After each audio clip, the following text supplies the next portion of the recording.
Quiet quitting meaning. The phrase, quiet leaving, refers to the unofficial practice of working less hours at one's employment than is required by law or the terms of one's contract. That something is done under the radar, or without informing one's superiors is implied by the word. A quiet leave is not the same thing as resigning from one's position. The word may mean a number of things, all of which include doing less work or less of it.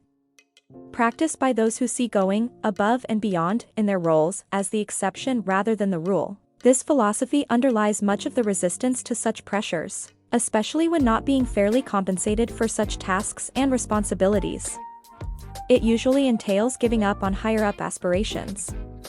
Employee unhappiness, fatigue, disengagement, and the growing tendency of de-emphasizing work in favor of other elements of life are often cited as causes of quiet resignations. It's a word that commonly appears next to others like anti-ambition, laying flat, and the Great Resignation when discussing a similar mindset.